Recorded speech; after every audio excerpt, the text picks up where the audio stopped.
gente! Estamos aqui com mais um vídeo do canal Viagens Invisíveis. Se você ainda não curtiu dicas de viagem, leituras de viagem, vai lá no canal Viagens Invisíveis, curte, compartilha, mostra aos amigos. E que se temos inscreve. gatos. E se inscreve, importante. Temos viagem, temos livros e temos gatos. O que mais uma pessoa pode querer na vida? Talvez uma taça de vinho, ok? Uma taça de vinho, um gato, livros e viagens. Pronto, tô satisfeita. Só preciso disso. Então vamos lá, hoje a gente vai falar sobre leitura de viagem da China. Eu estive na China em 2018 e para conhecer a China eu tive companhia desses autores. Fiquei impressionada como nós somos ignorantes em relação à literatura chinesa. Vasta, complexa, bonita, com inclusive ganhador de prêmio Nobel, no caso aqui o Gao Xingjiang, em 2000. Então, a leitura de viagem, ela parece ser grande, falta um livrinho ainda, Refúgio de Guerra, que eu esqueci no carro. E é muito, muito interessante. Independentemente se você vai ou não vai para a China, se você tem algum interesse, alguma curiosidade em conhecer mais da cultura chinesa, você pode buscar um desses autores que com certeza você não vai se decepcionar, tá? Vou começar aqui por Linda Onça, porque tem outra gata chamada Linda. Onça nesse momento está mordendo o fio do microfone, então eu preciso salvá-la. Um minuto. Voltando. Meu nome é Nívia Guirra e eu sou autora do blog Viagens Invisíveis. O blog tem já um monte de post, tem post sobre a China, então se quiser ler também sobre Suzhou, sobre Pequim e sobre Xangai, tem post dessas 3 cidades já no ar e é uma viagem incrível, inesquecível. Recomendo que você vá lá e dê uma olhadinha, porque realmente é maravilhoso. Então vamos lá, vamos para a leitura de viagem propriamente dito, se onça permitir, não é, senhora? Começamos pelo clássico dos clássicos, Confúcio. Eu não vou mentir que eu tive a mesma dificuldade quando na Índia. Vem cá, vê, você vai atrapalhar. Vale a pena a gente fazer de novo, sabia? Começar pelo clássico dos clássicos, Confúcio, seus Anacletos. Eu não vou mentir que eu tive alguma dificuldade com Confúcio, da mesma forma que eu também tive dificuldade com a leitura do Kama Sutra, como eu fui para a Índia. E não tem a ver com apenas a linguagem, que às vezes a gente pensa, não, é um texto muito antigo, a linguagem dificultou. Não, não é. É a própria natureza do que é colocado, é o próprio conteúdo, digamos assim. Então eu não consegui terminar, mas eu imagino que deva atender a muitas pessoas que gostam de compilação de ensinamentos. Não é muito a minha, eu sou mais da ficção. Então talvez por isso também eu não tenha gostado muito. Mas é básico para quem quer entender o pensamento, como o pensamento chinês se formou. E data de quando? É antes de Cristo, 551 AC. Né? Acho que eu sou velhota, mas nem tanto. Acho que por isso também que eu não me adaptei muito à leitura. Depois aí já vem um livro de Ballad. Esse livro cheirou o filme de Steven Spielberg. Quem é mais jovem não vai lembrar, porque realmente é um livro dos anos 90. Ele retrata Xangai na Segunda Guerra Mundial. É uma história muito triste de um menino inglês que acaba sendo atingido pela guerra, né? E é um livro emocionante, é um livro bem clássico, digamos assim, de Segunda Guerra, né? De como a Segunda Guerra ela atravessou. A diferença é que a gente está acostumado a ler relatos da Segunda Guerra na Europa. E aqui é um relato da Segunda Guerra em Xangai. Então eu gostei bastante, O Império do Sol, J.G. Ballard. E uma coisa, eu vou me meter.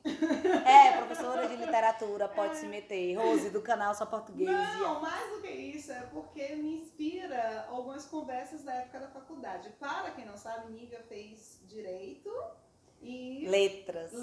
Vernáculas. nos conhecemos lá, essa pessoa incrível e desde sempre apaixonada por literatura. Quando você fala sobre um relato da Segunda Guerra na China, é até difícil de a gente, numa percepção do Ocidente, perceber A Segunda É que se Guerra fala no muito, se Oriente, fala né? em Segunda Guerra Mundial, a gente sempre ouve o Mundial, mas a gente só conhece a versão europeia, aí fica parecendo que foi a Segunda Guerra Europeia, mas não, foi uma guerra mundial, foi uma guerra que atingiu também a Ásia muito fortemente, e a China, que foi invadida pelo Japão, sentiu bastante os efeitos da Segunda Guerra Mundial, inclusive tudo que gerou a partir de aí com o Partido Comunista, com a chamada a Revolução ou Golpe Comunista, que ocorreu na China, decorre dos efeitos ainda da Segunda Guerra Mundial. Então é interessantíssimo. A gente vai ver também outros livros, como por exemplo Cisnes Selvagens e a Boa Terra. Não, Boa Terra não. Cisnes Selvagens e Crônica de um Vendedor de Sangue. A gente ouve também nesses dois livros alguns ecos da Segunda Guerra. Esse principalmente. Vou falar logo dele, que essa Jun Chang, ela tem dois livros aqui. Tem a biografia de Xixi. Quem nunca ouviu falar em Xixi? Xixi era a concubina do imperador chinês, que se tornou a presidente da China, digamos assim. Ela se tornou a imperatriz da China, né?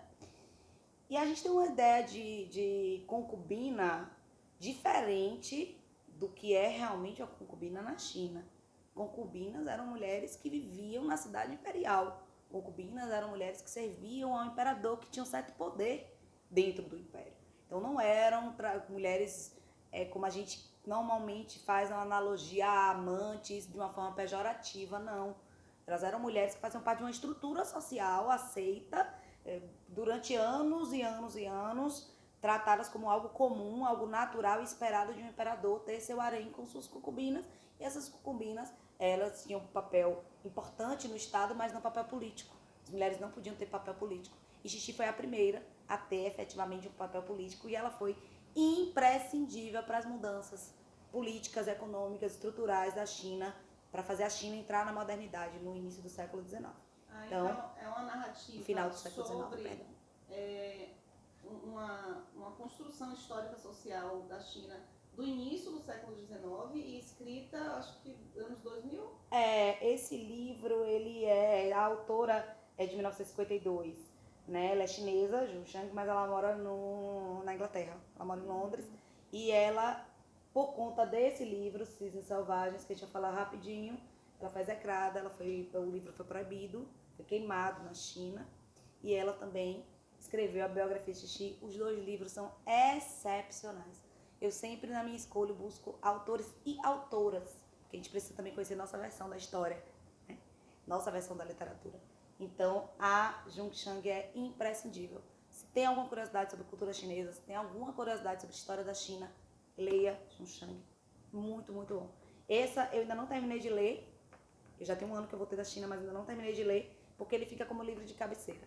Então, sempre quando eu tô indo dormir, eu pego e leio ali algumas páginas e vou. Tenho 3 livros na cabeceira. Escolho qual que tá mais pro meu humor e vou nele. E, inclusive, ele tem uma coisa interessante presinha nele aqui, que é um marcador de texto chinês.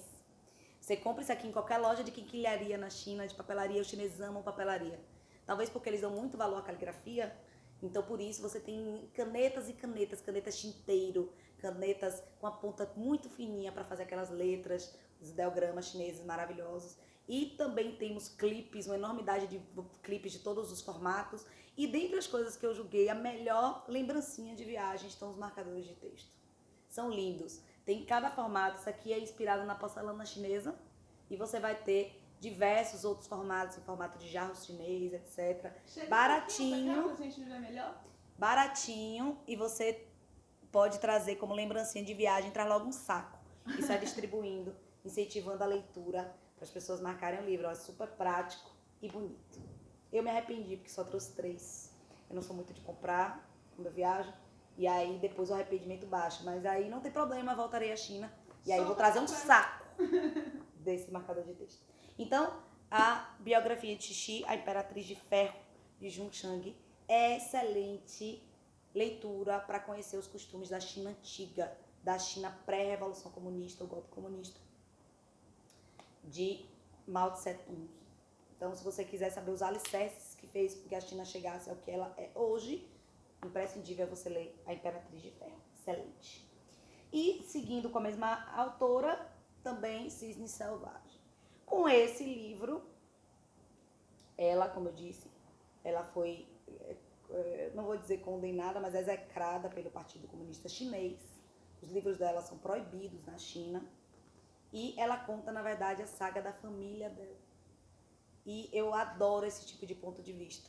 Quando você parte do universo familiar para o universo de um país. Porque, afinal de contas, tudo parte da nossa experiência pessoal. Então, a história não é nada mais do que milhares, milhões de experiências pessoais. De vínculos familiares, de recalques, de sofrimentos, de alegrias, de satisfações. Que fazem com que as pessoas tomem suas decisões que vão influenciar no mundo. Então, o que a gente vive é reflexo também de nossas relações pessoais na história. Pelo menos eu acho isso. Né? Quando a leitura dela foi proibida na China, você sabe?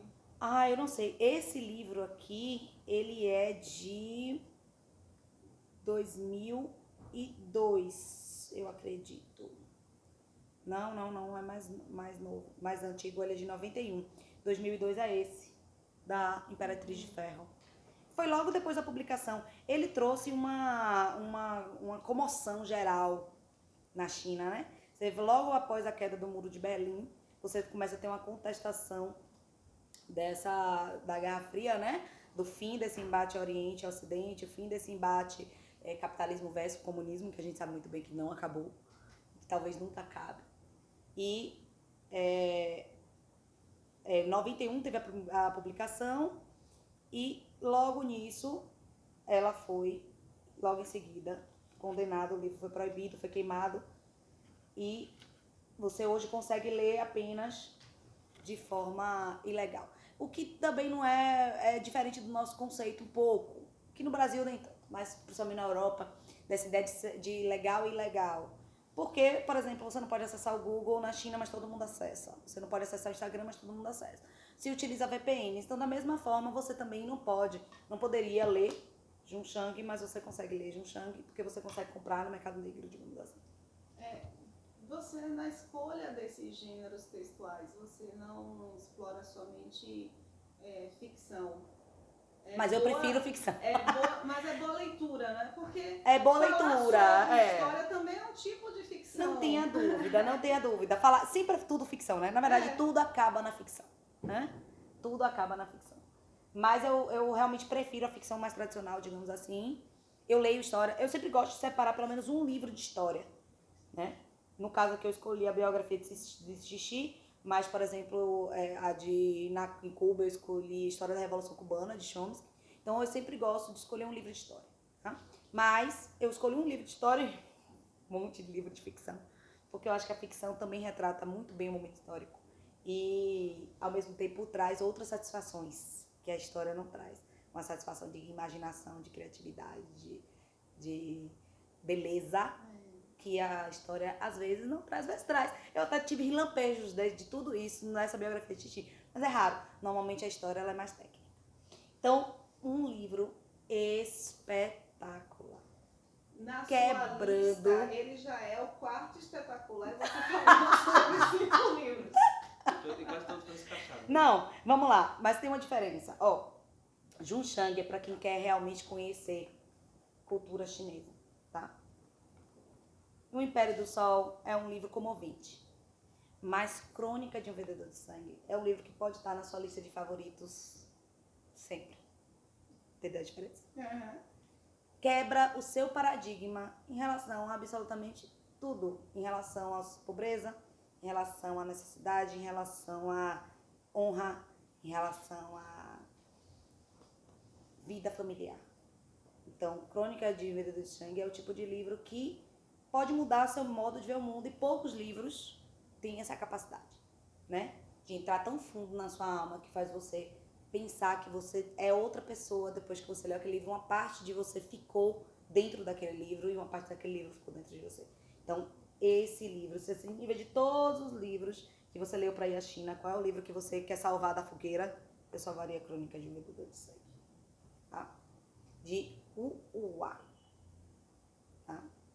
Ele é um autor não tão conhecido como Junshang, nem como Gao Xing'an, que ganhou o prêmio Nobel. É um livro de 2002. Ganhou o prêmio James Joyce Foundation Award. ganhou prêmio na Itália, ganhou a versão cinematográfica. Eu não assisti esse filme. Porque filme assim é muito raro, né? Filme da China e tal. Muito raro a gente conseguir assistir. Chegar aqui no Brasil, normalmente. Pois bem. Temos agora aqui um livro que foi um livro que vendeu bastante. Foi um livro que teve um sucesso na época em que ele foi publicado. Também na década de 90. E acabou que... Desculpem, porque eu parei aqui vendo que também ganhou o prêmio Nobel. A Pearl S. Book, eu não sabia disso. Nívia, você faz uma coisa que nem sempre eu leio sempre. Eu nem sempre leio. O interessante é isso, eu nem sempre leio isso aqui. E às vezes traz informações importantes. E eu simplesmente... Eu sou daquele tipo que não leio prefácio, não leio pós-fácil antes de ler o livro. Então eu pego o livro e já vou pro capítulo 1. Aí leio. Se o livro for bom, aí eu volto, leio o prefácio, leio o pós-fácio, fico sem querer me despedir. Se o livro não for bom, eu simplesmente passei pelo prefácio, pelo pós-fácio e larguei o livro. Se eu terminar, eu leio, às vezes, mas no prefácio, pós-fácio não. Mas vindo aqui... Você fez uma coisa interessante que você, enquanto está lendo, se desliga do mundo. Então, por que você disse desculpa, gente, que você mergulhou aí na leitura? Também, ainda tem isso. Esse livro é de 1931 e ela ganhou o Pulitzer no mesmo ano, em relação a esse livro, considerado grande obra-prima, e também o Nobel de Literatura. Ela era filha, de missionários. Ela é uma americana, filha de missionários americanos religiosos que foram para a China, para lá doutrinar religiosamente, né, os chineses. E ela se destacou escrevendo livros sobre a história, a cultura chinesa. É um livro bom, é um livro que trata dessa China mais rural, desse chinês apegado à terra, vinculado à terra por uma questão até de sobrevivência. O nome, inclusive, é muito apropriado, a Boa Terra. E também traz um retrato histórico. Foi o primeiro, inclusive, que eu li até começar a ler os outros, e faz um relato histórico aí de um período muito específico da China pré-industrial. Então, dentro dessa sua seleção de conhecer esse mundo por meio também da literatura e começar a viagem invisível a partir dessa leitura, você seleciona não somente autores locais, mas alguém que vivencia também, não é, esse processo. Eu dou preferência para autores locais, mas eu também procuro livros. Às vezes você tem uma dificuldade enorme de achar autores locais pela falta na verdade, de distribuição no Brasil. Como eu não leio em inglês nem em chinês, tão pouco em chinês, você tem uma dificuldade de distribuição de livros, e aí isso às vezes dificulta. Então, mas você vê que tem autores chineses e também tem autores que falam sobre a China. Porque também é uma outra visão, né? Outro ponto de vista. Do ocidental falando sobre o oriental, que é um ponto de vista que sempre tem que ser olhado com uma certa, não vou dizer desconfiança, mas com uma certa cautela. Porque o olhar do estrangeiro sobre nós não é o nosso olhar sobre nós. E talvez não diga toda a verdade. A gente tende a ver que quem olha de fora diz toda a verdade, mas nesse ponto, eu acho que nem sempre. Né? Porque a gente traz também nossos preconceitos e superioridade ocidental. Vamos agora para 2 livros populares. Nívia, não gosto desses livros complicados, desses livros com linguagem difícil ou com forma de escrita não convencional, livros que são muito aprofundados filosoficamente. Eu gosto de literatura rápida. Trocadilho ruim. Não gosto de Confúcio, que é muito confuso. Não gosto de Confúcio, que é muito confuso, mas nem eu gostei. Mas gosto de uma literatura rápida, gosto de uma literatura fast food, gosto de uma literatura, e não no mau sentido fast food, não no sentido pejorativo, não. Tô falando no sentido de você ter uma comida ali, você precisa comer alguma coisa, e a comida pode ser muito gostosa, inclusive. Pode até não fazer bem, mas no caso aqui faz bem. Faz bem. São 2 livros que são uma literatura mais fácil, literatura mais popular, digamos assim, no sentido de que pode atingir a mais gente. Parecem histórias, como é que eu posso dizer isso sem soar arrogante? Histórias que a gente leria numa banca de revista, naquela Sabrina, sabe? Adoro. Pois é, aí ó, a professora de literatura que adora. Só que com coisas muito interessantes, com pontos bonitos, com pontos reflexivos também, tá? Todo mundo Então gosta não de vou história de comparar amor. com Sabrina, não são bem histórias de amor. São histórias de mulheres que passaram pelo momento, é como se a China passasse pela vida delas, né? E são interessantíssimos. Mas é uma leitura realmente diferente dessas outras leituras, tá? Só chamando a atenção para isso. Bom, Garota de Xangai, de Lisa C. Lisa C também é uma americana, vive em Los Angeles. E ela trata da Xangai pré-Segunda Guerra e pós-Segunda Guerra. História de duas irmãs que viviam numa Xangai que não parece a China. É esse livro interessante por isso. Porque depois de você ler A Boa Terra, que fala da China rural, Crônica de um Vendedor de Sangue, que fala da China pobre, Império do Sol, que fala da Segunda Guerra, e Cisnes Selvagens, que fala de uma família que permeou o governo chinês, que permeou o serviço público chinês, que permeou, digamos assim, uma família de classe média, você vem para As Garotas de Xangai, que são duas meninas da classe alta de Xangai, uma Xangai que não é a China tradicional, inclusive, de Cisnes Selvagens, é a China moderna, é a China cosmopolita, é a China dos bares de jazz, dos clubes de drinks, onde as mulheres usavam vestidos curtos em 1931. Essa Xangai, antro do pecado, é a Xangai que é aqui até que a Segunda Guerra chega e toma e sitia essa Xangai e faz com que essas duas irmãs, acostumadas a uma vida totalmente cosmopolita, tenham que ir embora e passar pão que o diabo amassou até chegar nos Estados Unidos, onde vão se refugiar praticamente em guetos, construindo a Chinatown americana. É ficção ou tem É alguma ficção. biografia? É ficção, totalmente ficção. E voltamos aqui para outro também, que é considerada a escritora mais popular da China, Wei Wu. Também é controversa, porque ela é muito erótica, muito picante. Então, foi considerada eu acho que esse livro, inclusive, foi considerado um atentado aos bons costumes e foi proibido também pelas autoridades chinesas em 2000.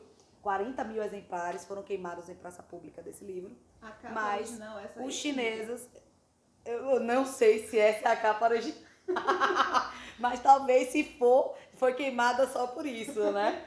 Enfim, e aí, mas é um livro picante, é um livro interessante, é um livro feito a partir de ele é considerado quase autobiográfico, é a história de uma escritora. E o que mais trouxe polêmica nele é que é uma escritora dividida entre dois amores, um chinês impotente e um fogoso estrangeiro. E muitos consideraram isso uma afronta ao próprio país, à própria China. Como se esse conflito amoroso retratasse, estivesse diminuindo a China perante o Ocidente. Eu acho que é um exagero. A gente está falando de um romance, está falando de uma ficção. E ao ler se vê que eu, pelo menos, não vi nenhuma pretensão da escritora em levar um pequeno assunto a uma esfera de briga entre Ocidente e Oriente. Achei divertido, achei picante, achei muito interessante, recomendo. Mas, como eu estou dizendo, essa literatura é mais rápida, que ela não vai fixar muito em sua mente, não. Depois que você terminar de ler, 2 dias depois, você fica lembrando como é o nome mesmo daquele livro que eu li. É bom, mas mesmo assim não vai mudar a sua vida, digamos assim. E Os Caminhos da China.